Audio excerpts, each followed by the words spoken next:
Whiskey. What, you guys are in the back? Yeah, okay. Outside What staircase happened? only. Why is this not happening? Oh, come on.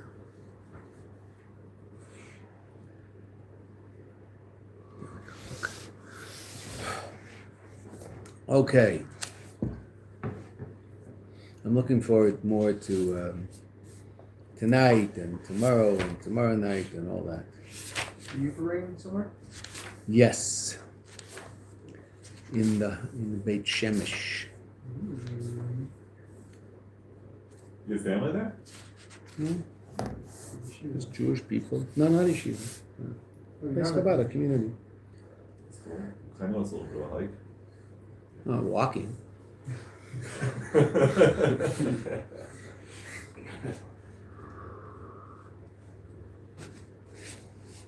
When you bring somewhere, part of the deal is they have to send you a cab to take you and bring you home. That's nice. Otherwise, you can't say l'chaim zet verbringen, which is not really, not gonna. I'm going to be able to walk to the cab, but I mean, I don't like to drive after drinking a couple of times. Okay. So, in Ois Dalet, Rebbe started explaining the difference between Hanukkah and what went on in the Beis Hamikdash. And we said there were two main differences. One was 7 and 8, and one was right and left. Right? And both of those, they can both be explained by the same basic idea. Hanukkah is all a level of Mailamin Ishtalshlus, a level beyond the natural order, which is 8.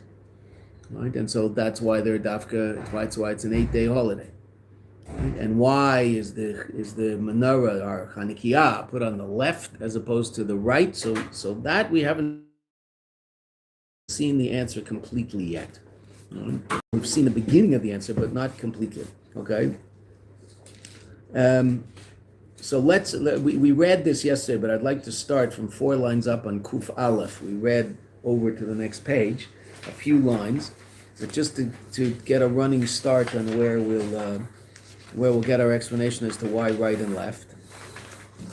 We talked about it outside, but now we'll see it inside.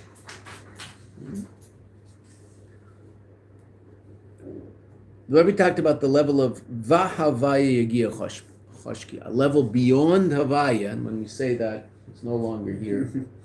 The Gemara shiur overcame our Chassidus shiur. I saw it in action as I walked by. I saw Rabbi Cohen writing on the board, and I realized the ramifications of such an action, but that's okay. It's the way it goes. They now have these fancy boards where you just open a new page, but the page you were on is it's an electric board. It's like a computer, so you write on it. It's harder to use. I mean, obviously you have to get used to it. But what you did yesterday in class is there. You just go back to your screen. So that's very useful, I must say. But we don't have one of those. Vahavaya Yagir Chashki and Havaya, meaning a level beyond Havaya is what illuminates the dark. Right? And the I'm starting right after footnote 29. The number 29. How did they bring down this level of or? Mesiras Nefesh. Just touching a place beyond Yishtalshlus, in us, but also in reality. V'hainu.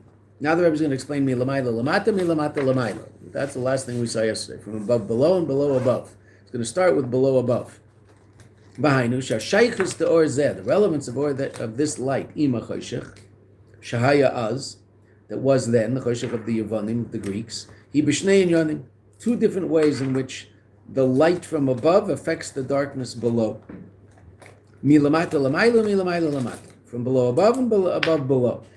Milamata lamayla, from below above. Shemitzad goydel choshech, what did this darkness bring about? Shaya Az, there was at that time, Nis Öder, Etzlam Kayach Mesiras Nefesh, Shalamayla Mishtashlus Shabada. This aroused in them the Mesiras Nefesh necessary to conquer the dark. Right? The response to the worst states of Golus has always been Mesiras Nefesh. The darkest dark produces the most powerful expression of the Jewish neshama. Val Yedezeh, and that's certainly the story of Hanukkah, that's certainly the story of Purim. Val Yedezeh himshichu mi'atzmus ein sof shelamayla mishdashlos, therefore they drew down, top line on Kuf base, they drew down from the essence of the light of the Eibishter that is beyond nature. That's milamata lamayla. What's milamata lamayla?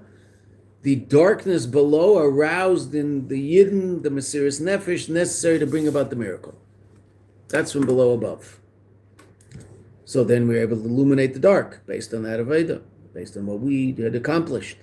Umilamayla lamata. So then what was the response from above? Shal Yedei Ordazeh. So this light, which was brought about by virtue of the Mesiris Nefesh of the Jews below, this light, Al Yedei Ordazeh, Mi'irin Gam Esacheshach, it illuminates the dark, V'havaya Gir Choshki, becomes a place of revealed godliness. Eilam Hazeh. Now, it was temporary, but part of it wasn't temporary, part of it was. Right? The part that wasn't temporary was overcoming the Greeks and recapturing the Beis Hamikdash. So now that the Beis Hamikdash was functioning again. Right? The one nace that was only temporary was the nace of the Haspaka Shem, of the Shem lasting 8 days, which will be important later in the Mayanot. That was temporary. Everything else had long-lasting effect.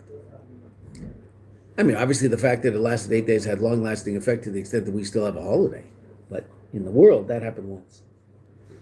V'zeu shebechanukas hamizbeach, and that the fact that when the commemoration of the Mizbeach, what's happening here today is called the Chanukas Habayis. Right? So same thing by Mikdash. Hayu Zayin, but I'm sorry, this is Chanukas Mikdash, meaning the actual lighting of the menorah.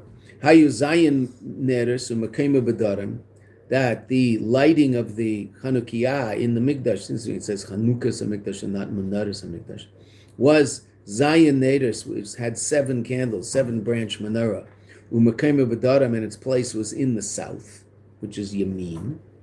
Sha'ur Sheheir B'Mikdash. Now the Rebbe says something very fascinating. Right? That the light of godliness that shined in the Beis Hamikdash. Now the Rebbe also says something else that's rather fascinating based on the story of Hanukkah. The light in the Beis Hamikdash, not a function of our Mesiris Nefesh, the light in the Beis Hamikdash was actually a natural reality to the extent that there was this place in space. There was a place of revelation. So what level of revelation was that? So let's see. Hayagilu Yidish Tashlis was the revelation of the godly energy that powers the world. Now, in Kodesh HaKadoshim there was something else going on. But in the Beis Hamikdash in general, what was the Beis Hamikdash? The revelation, a place of revelation of the godliness that is responsible for the world. Meaning physical reality expressing godliness instead of physical reality concealing godliness. That was the Beis Hamikdash. Right? What is the true reality of physical reality? It's a place where you're supposed to reveal God. What can it be? A place where you hide God. What is the Beis Hamikdash? The place where the physical reality, physical objects were involved in revealing Elokus. Mitzvahs. All the things that went on in the Beis Hamikdash. Therefore, interestingly enough, what was possible in that level of light? For it to be overcome by darkness. It was. The Greeks overcame the Beis Hamikdash. The Greeks destroyed the Beis Hamikdash. They didn't destroy it. They defiled the Beis Hamikdash. It was destroyed later. Right? But they defiled the Beis Hamikdash. Well, how could they possibly do that? Because the level of light in the Beis Hamikdash was a level of light that was shaykh to Seder Ishtashus. So therefore, in our scheme, what was it? It was Yehuda Tata, basically, right? Some Yehudi Ilah, but basically it was physical reality revealing Elokus. That's the Beis Hamikdash. So therefore, the possibility of darkness exists. Right? Hayagilu Yidish Tashlus. That's Zayin Neres. The world made in 7 days. The metaphysical building blocks of the world of this are the 7 midos of the 10 spheres. V'lochein makam menorah. Therefore, the Rebbe says something very fascinating about where the menorah was. Hayabedarim. The right side. Chesed. a place where there's less yanika sachitzonim, right? What did we say yesterday? Gvura, right? Where does klipa get its sustenance from? Gvura. We're reading that now. I mean, he's sort of out of the story, but we just finished with this fellow named Esav. Who's Esav? The klipa of Gvura.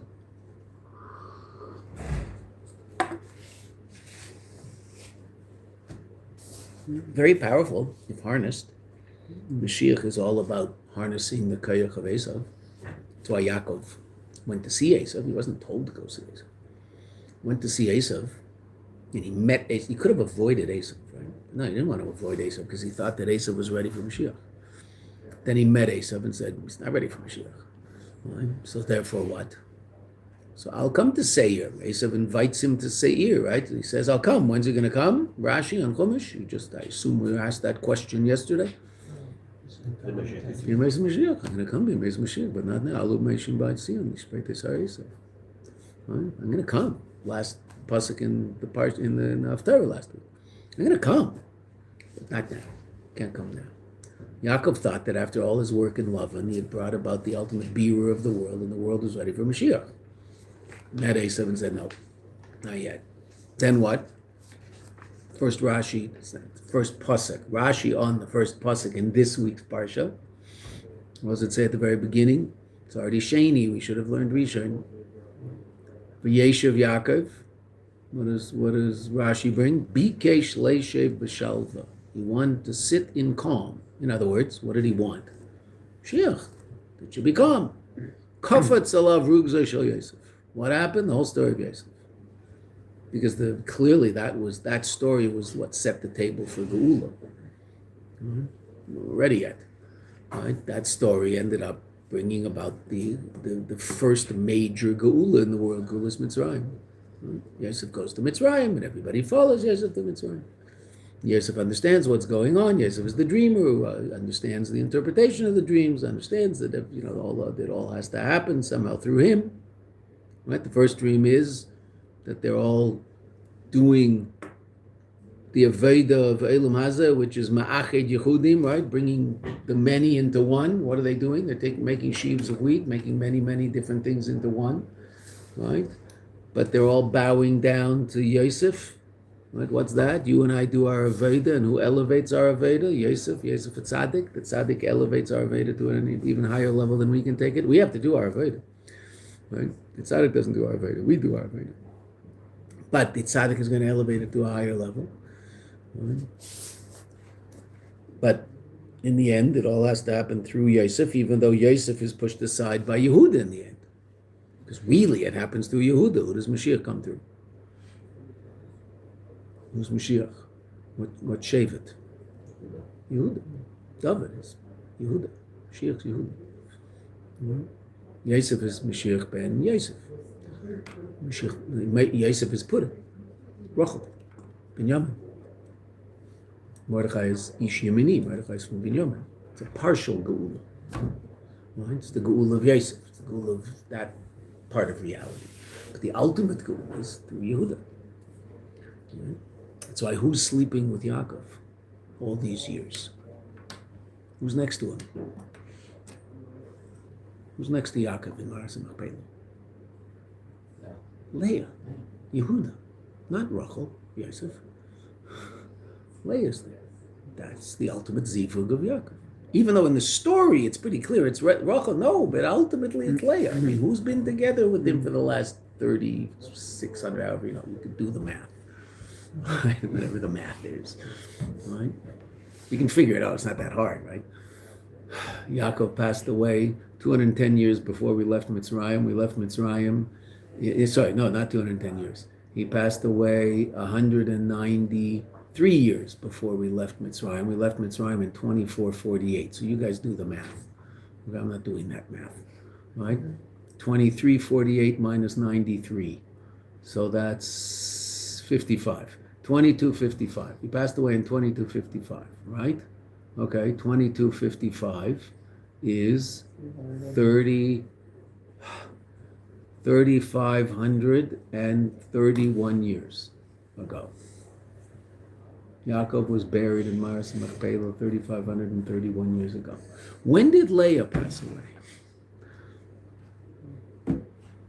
Did Leah go to Mitzrayim with Yaakov? No. Why? We know not? The 70 souls. That's true. She's not counted in the 70 souls. That's true. Right? But in all fairness, what you're saying is true. But theoretically, I mean, I guess she didn't go. But we don't hear about her passing away. What did he do with her?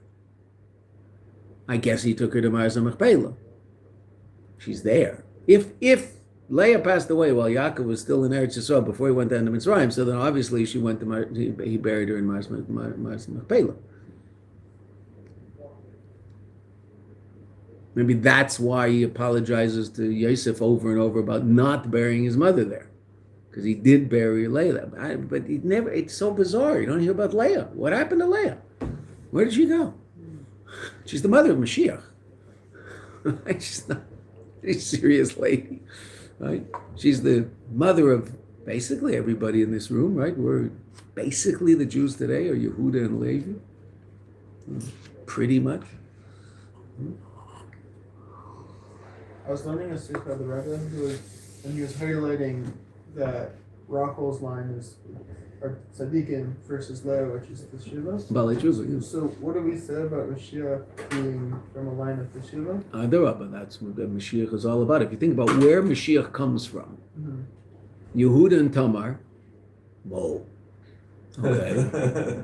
Boaz and Rus, whoa, right? Where's Rus come from? Moav, right? Mashiach, that's the lineage of Mashiach is really quite astounding. Mitzad Echad, it's the highest of the high. Mitzad Echad, there's all these interesting events in there. Because what's Mashiach all about? Elevating the lowest of the low. And so Taka Mashiach is the Baal Tshuva. Yosef's the tzaddik, Yehuda is the Baal Tshuva. Yehuda is Meida, right? He's the one that does tshuva in the whole story of Tamar. He's Meida, it was him. Right? The Mashiach, there's a lot of strange stuff that happens in the whole story of getting to the line of David HaMelech, right? Rus, B'chlal, she's a Gioris, right? She's the mother of Mashiach. So Mashiach is the elevation of everything. The good, and not the yours is not bad. It's just an interesting thing. I mean, what's her show? I've always thought of like bringing Mashiach is our elevation of everything. But why Mashiach himself has to be also that's you. In order to bring about that elevation, I guess Mashiach himself has to have all of those qualities. He has to embody all of those qualities, and Mashiach does embody all of those qualities. Mashiach himself is a tzaddik, Seder. But he's from Yehuda, not Yosef.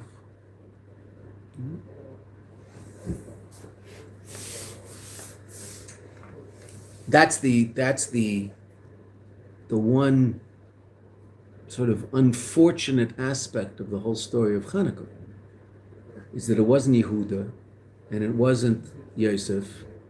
And so the Geula was very short-lived because the Kohanim that made this Geula happen through their unbelievable Mesiras Nefesh didn't step aside once they had done what they did, and they retained the Malchus, and that brought about the destruction of the Second Temple.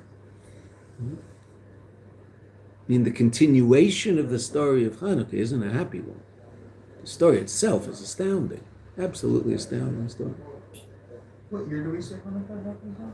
This is somewhere between, this is pretty rough, but somewhere between 150 and 200 years before Korban Abayis.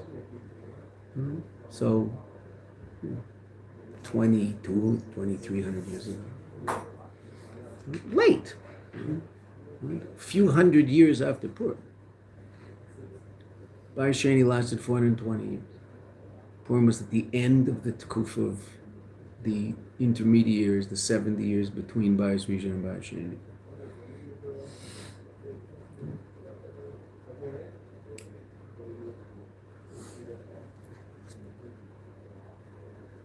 I mean, I mean, we talk about it also, very little, but I mean, it's out there. But it is an interesting question why the whole story of Hanukkah wasn't, so to speak, I hate the word, canonized.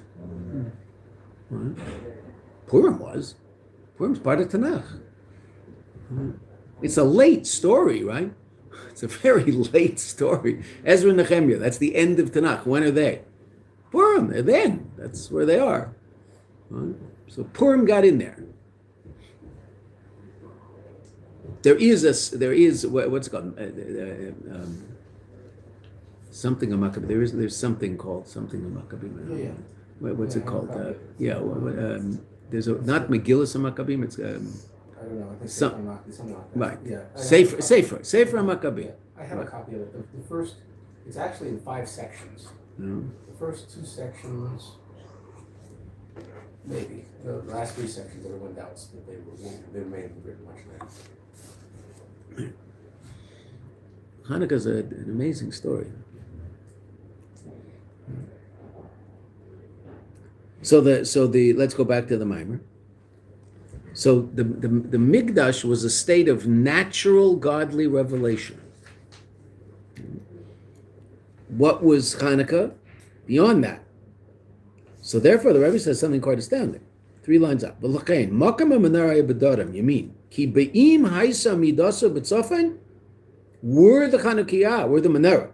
Sorry, not the Chanukiah, the menorah. Word on the left side. There could have been a nourishment of negative external forces that would have brought about a diminishing of the light of the menorah.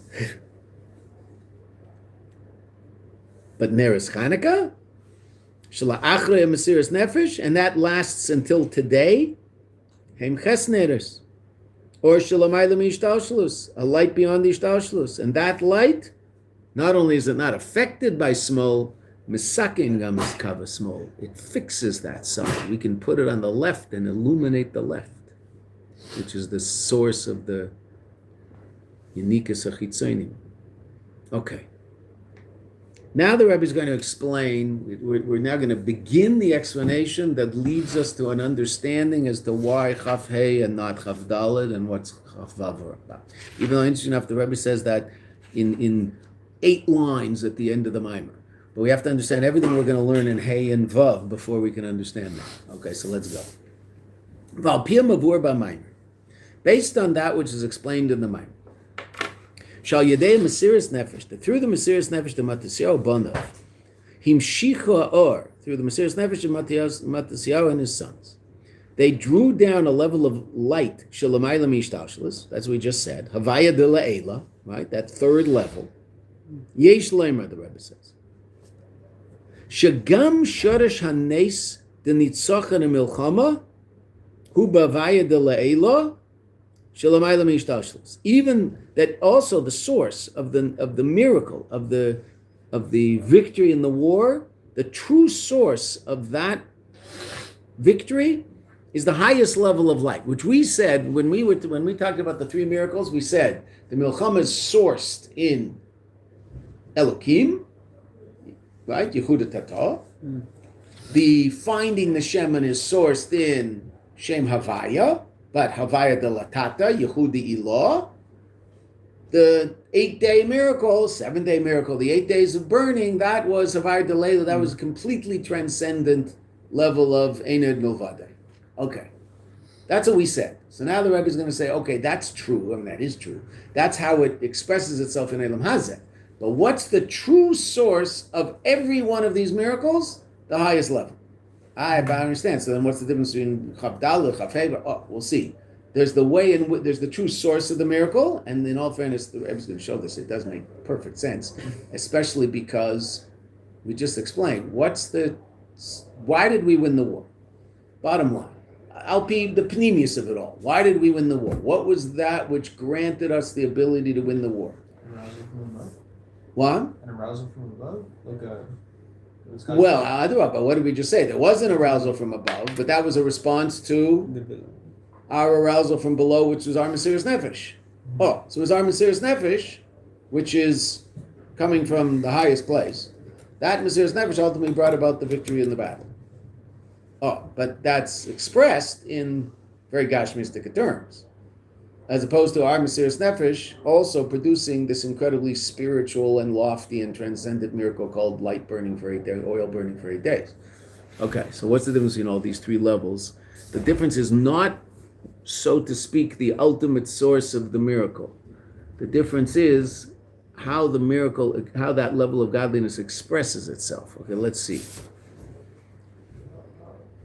Yesh Lemer, second line. The Gam Sharash Nitzochan Milchama Hu Bavai de Le'elo is the highest level, the third level that used to be on the board. Shalamayla Mishtalshlus. Ki Mesiras Nefesh Shal Matasari Banu. What was their Mesiras Nefesh? That was to win. That's what caused the victory in the battle. Haisa, and this is what the Gemara talks about, right? I'm sorry. The Alanisim talks about. Alanisim talks about the war. Ki Mesiras Nefesh Shal Matasari Banu Haisa. Shagam Shayu Chaloshim Umatim. That even though they were weak and few. They took arms against very, very strong people who outnumbered them. Outnumbered them. It wasn't close. They started as a band of 12 guys. And since through their Mesiras Nefesh, which is beyond the natural order of a person, Himshicha or Shalamayla Mishdalshalus, they drew down this light that's beyond the Ishdalshalus. But wait a minute. We said the war is the level of godliness that's clothed in the world, Yehuda Tata, right? We said the war is all about Yehuda Tata. Baruch Shem Kaved Malchus Eliel and Ved, right? Isn't that what the war is all about? Shem Elokim. Yes. But ultimately, what's the true source of it? A level of completely transcendent godly light. How was that triggered? By virtue of the completely transcendent actions of the Chashmonaim, the Mesiras Nefesh of the Chashmonaim. So again, let's start with the line above, the cave. The cave and Shal Yedeya Mesiras Nefesh Shalahem. And that is Lamayla Mishtalshlus Shabbatim Himshicha or Shalamayla Mishtalshlus. They drew down a light that's beyond the natural order. Muvan Shaneista Masarta Gibarim Bayad Chaloshim. The miracle of you gave over the strong in the hands of the weak, Varabim and the multiples, the multitudinous, Bayad Ma'atim in the hands of the few, the many in the hands of the few. Shanimshach, that which, and that's the battle. Shanimshach, that was drawn down, Al Yedei Mesiras Nefesh Shalahem. The Mesiras Nefesh caused that to be. So then what's the true source of that victory? Humeyavai Delayla, the third level. So now everything's going to be the third level. So then I understand. Why is one Chav Dalet, one's Chav and one's Chav Vav? They should all be happening on the same day, Chav Vav. Well, we'll see. I'm going to explain all that. But what we said up until now makes sense. Right? Mesiras Nefesh is the source of this. Mesiras Nefesh touches the highest place in Elokus because it's coming from the highest place in the Jew. V'zeh shemavur. Now that I've explained, so why do we talk about these three different levels? V'zeh shemavur b'maimer, and that which is explained in the Maimer, the previous Rebbe's Maimer, which the Rebbe's learning. Hu v'leil, that's brought earlier in our Maimer Sif Gimel. Sharak hanes daspakas Hashem, that only the miracle of the oil lasting l'shmeina yamim 8 days was nimshach mi'avayah de la'ela. That miracle specifically was shayach to the third completely transcendent level. Masha'in kain, which is not the case. Hanes de nitzachan melchama, the nace of the victory of the war, which the Rebbe said was shayach to Shem Elokim Yehuda Tata. V'gam hanes de metzias pach Hashemen, and the miracle of finding the pach, which the Rebbe said was Havaya de Latata Shema Yisrael Yehudi Ilah. But still, Heim mi bechinas ishtalshlus. There's still levels of the natural order, right? Echad, not Yochid. Echad, not Shema Yisrael Hashem Elokeinu. Hashem Elokeinu, that's the third level. Hashem Echad, that's the second level, right? We said that. Yesh leimar. What can we say about that? Shebenisim elu, in these miracles, hamshocha, the drawing down of the highest level, haisa belevushim, was in the garments, the ishtalshlus. The source of them, all three miracles, is exactly the same, the highest level. How does the miracle express itself in the world? There's a miracle that expresses itself in the world in a very worldly way, fighting a war. The source of it is the highest level. In all fairness, the source of it is our Mesiras Nefesh, which triggers the highest level of godly revelation.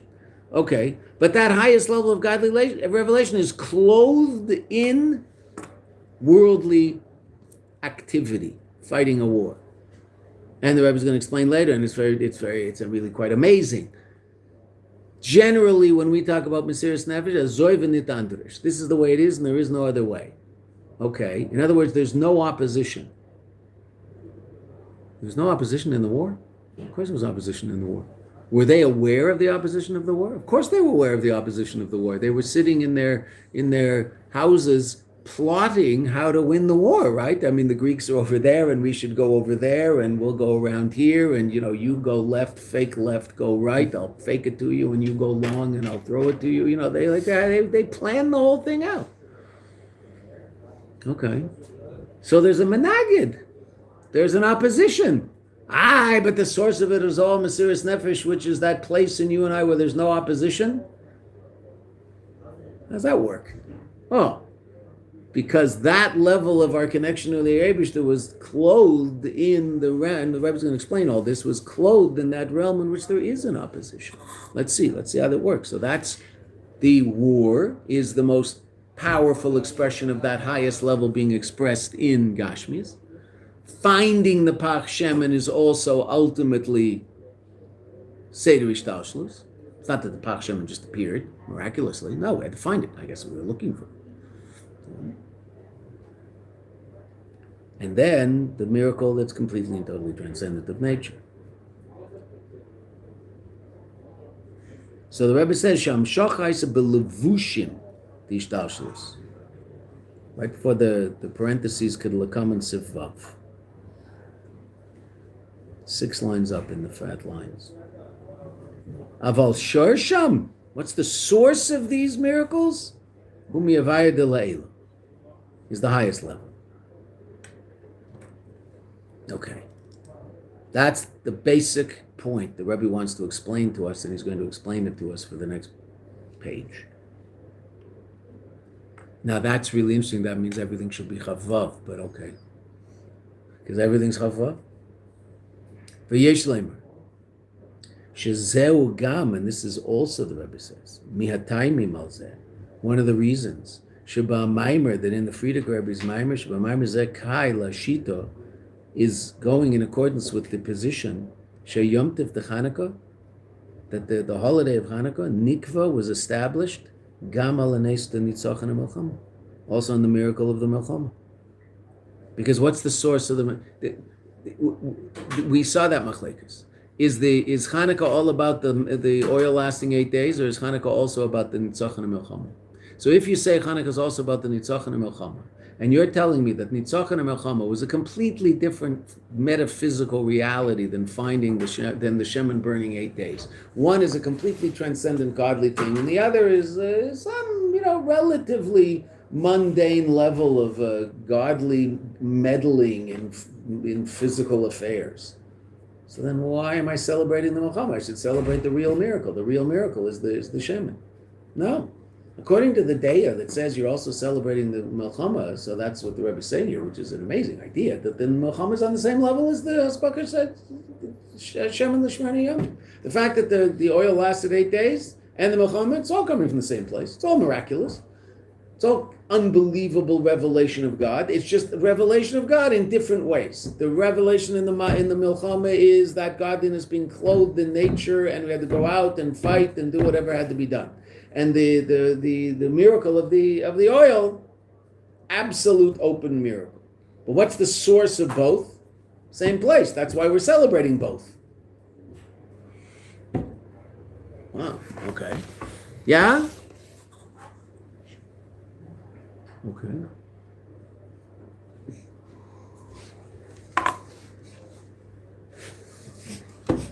The plot thickens. We're still trying to figure out why we're only doing Chafei, right? This is all to understand why Hanukkah is only on Chafei. All of this. Right? Okay.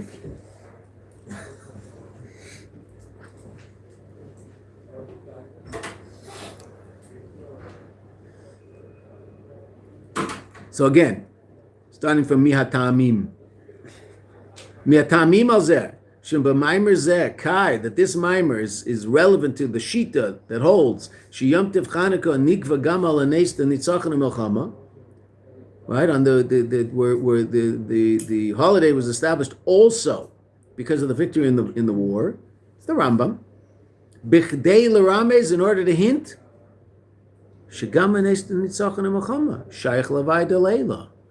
The source of that miracle is the same as the source of the miracle of the oil. It's all the same. That's why we're celebrating all of it. Because again, if it's not the same, so celebrate the Iker miracle. Why are you celebrating a secondary miracle? It's like small change. It's not small change. Right?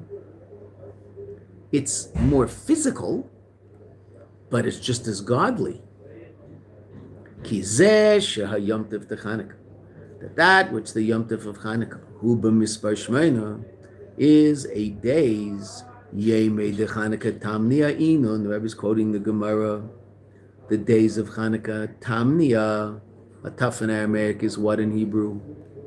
Shin. Shmona, right? Tamnia, Shmona. Inun, they are. Inun is heim in Aramaic. Right?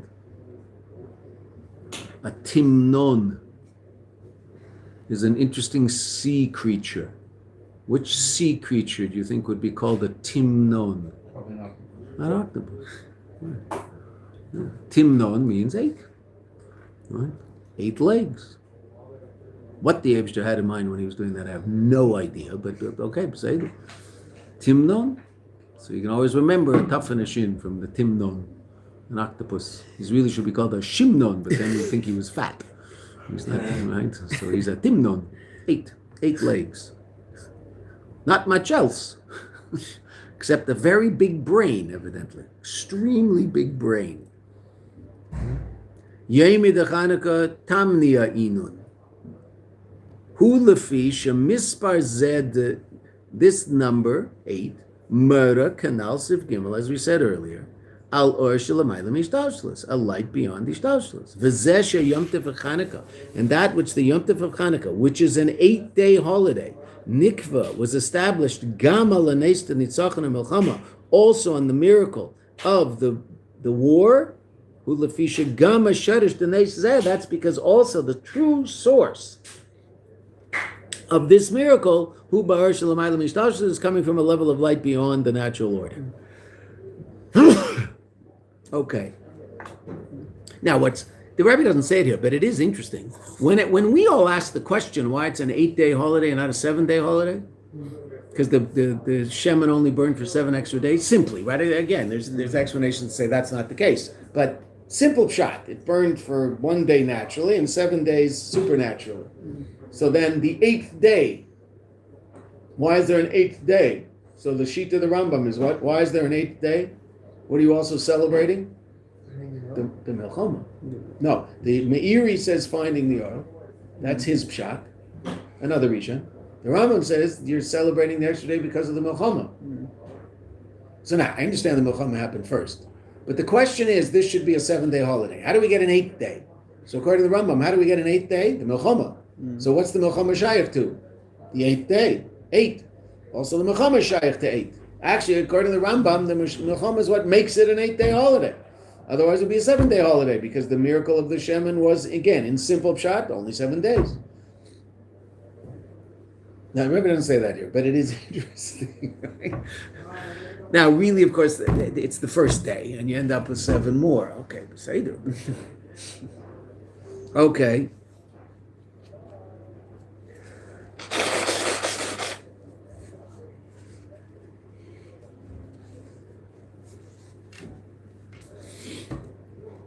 first day enables the last seven, and is the Oh. first day. 100%. That's what the Rebbe is going to say next. The milchama is the milchama is the hachana for everything. Everything only we said this earlier in the Mimer, right? The only reason anything happened was because we won the war. If we hadn't won the war, none of this would have happened. 100%. All right. Let's see. Va'inyanu. The Mesiris Nefesh of Matisyahu Banav. The Mesiris Nefesh of Matisyahu and his children. Haisa Zeh Shalachamu Negedi Yavonim. Their Mesiris Nefesh. The most obvious expression of the Mesiris Nefesh, which is the source of everything. All of the miracles is coming from their Mesiris Nefesh. The ultimate expression of that Mesiris Nefesh, they fought the war. That was the Mesiris Nefesh. They're willing to give up their lives. V'yesh leimar is the third yesh leimar in here, with no footnote. Right? Just the Rebbe saying, therefore you could say. Tezeh shegam la'achrei Mesiris Nefesh. That this, and this is what we were talking about before, that even after they reach this state of Mesiris Nefesh, and what's Mesiris Nefesh? Haba'a al yedei gilu yechido, that comes through a revelation of the highest level of our soul, Yechidah Shebenefesh, and their conscious reality was being powered by Yechidah Shebenefesh. Therefore, they made a conscious decision to go to war against the Greeks because they realized Ein Od Milvadai. It's all the Eibishter. Azoivenit Andrish, right? This is the way it is, and there is no other way. But still, Nirgash Etzlam, even after they somehow access this incredibly powerful place in themselves, Nirgash Etzlam, what was felt by them? Sheyeshnai Menagid, that there's an opposition. Shetzarech Lilchaim Negdei, and you have to go fight him. Right? Generally, what do we say about? I mean, in Pada B'Shalom, what did we say about Mesiris Nefesh? About Yechidah Shebenefesh? Pada B'Shalom, there's no Menagid. Okay, that's true. That's not true. But wait a minute. In this story, there's a revelation of Yechidah Shebenefesh, but there's still a Menagid. He sure is out there. And as a matter of fact, not only is there a Menagid, what does the Mesiris Nefesh cause? Then I'm going to go fight the Menagid. Well, if there's no Menagid, who am I going to fight? No, he's there. They're aware of him at the same time that they're connected to this place in them that is so incredibly transcendent and so godly. They're still conscious of the fact that there's a Greek there, and I have to harness this connection of mine to the Eibishter to go beat the Greek. It's almost an internal contradiction. So that's what the Rebbe is saying, is the highest level is being clothed in the lowest level.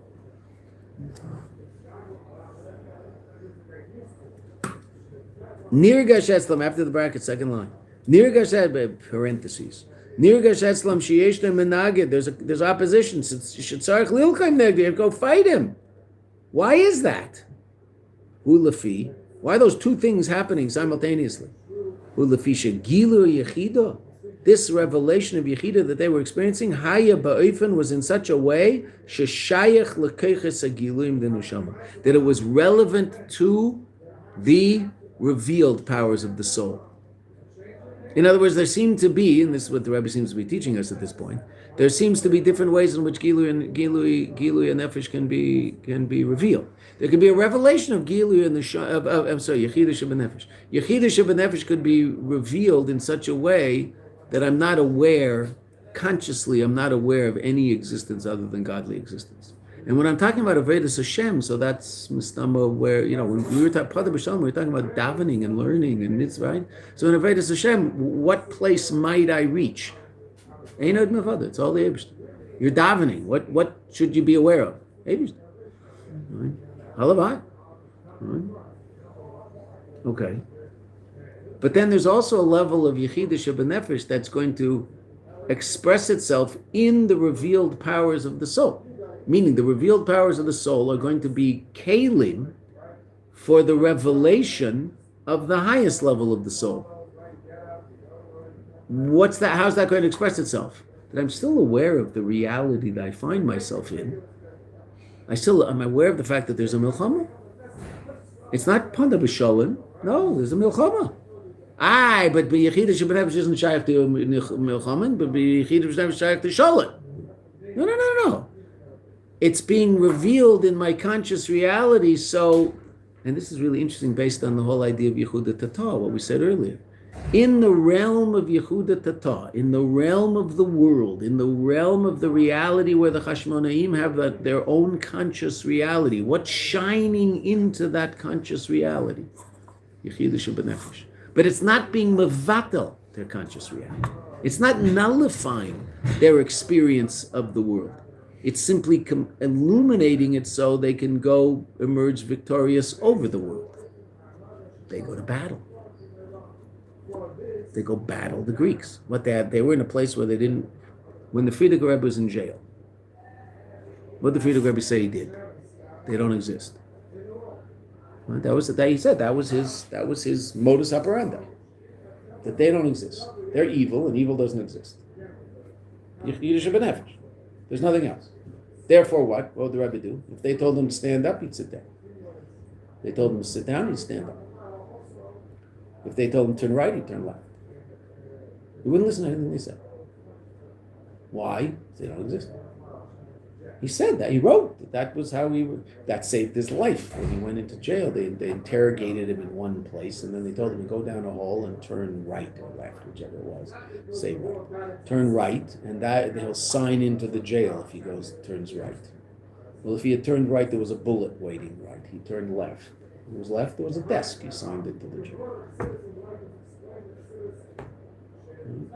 When they came to tell him he was going to be set free, they told him he had to stand up to hear the orders. Standing up for you. So they beat him. But they took him. And he was set free. They wouldn't stand up for him. So on a certain level, he was just mevatel their existence. Now, obviously, you'll say, well, wait a minute. If I'm going left because they told me to go right, so then I'm paying heed to their existence on a certain level. Okay, yes, that's true. But his avodah was just to be mevatel there. He won. No one came out of those prisons. Right? That was, it didn't happen. People came out of those prisons. The conservative estimate is that 20 million people died in that whole thing called those prisons and Siberia. That's the conservative estimate. Solzhenitsyn says 60 million. Right? It's a lot of people. Right? Okay. Frierdiker got out somehow. Why? Serious nefesh. Yes, there were all sorts of things happening, and there were world leaders writing letters to the Soviets and stuff like that. And this is interesting. It is interesting historically, right? The Soviet Union was very young.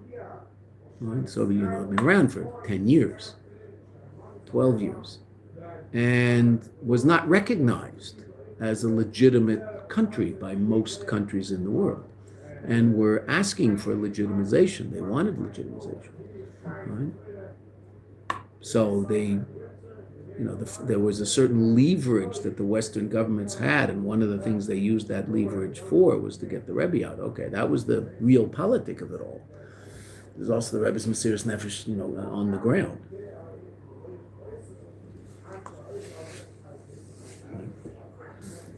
Okay, let's find a place to stop. What? Find a place to stop. Well, we have to stop somewhere. I mean, we can't stop in the middle of... right here, we're near the end of this... sorry, when we started above. Right?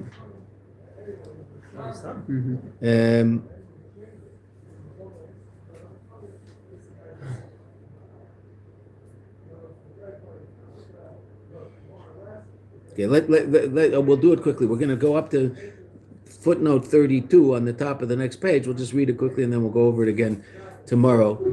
Tomorrow, Bezrat Hashem, there will be a regular shiur, I hope, right? There's no official for bringing in the yeshiva. Wednesday morning, usually the Yud Tes Kislev for bringing the yeshiva goes till 4 or 5 in the morning. That's the usual, right? I remember once coming back, I was in Switzerland for bringing Yud Tes Kislev. So, we were the yeshiva Farbrengen the night after I Farbrengen there, and so I came back on a Sunday night. And there's flights from Europe that leave Europe in the evening, and they land here at like 2 in the morning, 3 in the morning, 4 in the morning, those flights. So I landed on one of those flights. I got in, I guess, 3 in the morning, I don't know when it was.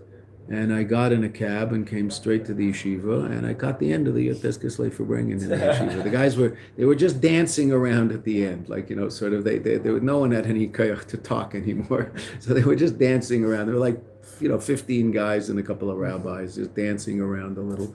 I got the last 15 minutes, and then everybody sort of slunk away to wherever they went. Right. So I hopped out for the last little bit. Okay. I mean, I don't know. It might end at 2 o'clock. I have no idea. I'm just generally it goes late. Mm-hmm. So let's fourth line. The kasher gilu yechida. Who kamoshehi bimkema, that the revelation is in line with the reality of gilui nefesh of yechida shebenefesh in its place. Mikevan shebechinas yechida, since the quality of yechida ein kenegda lumazeh, there is no opposition on that level. Therefore, how's the Mesiras Nefesh? So, like we were describing the Friedrich Rebbe. Mesiras Nefesh hi ba'ofen she'einu choshev klal oidis menagid. The Mesiras Nefesh is in such a way that he doesn't think at all regarding the menagid, meaning there is no existence of opposition. That was the Pada B'Sholem that we were learning about. V'zeh she'Mesiras Nefesh d'mat Yisrael banav. But the Mesiras Nefesh d'mat Yisrael banav Haisa was in such a way ba'ofen shelachamu neged menagdim that they fought neged menagdim. They fought the opposition. Ulefi, one more line, Shagilu Yechida, their revelation, Haya Ba'ofen, was in such a way that it expressed itself in their conscious reality. And we'll have to see footnote 31 and 32 when we start, I assume, tomorrow morning. Okay.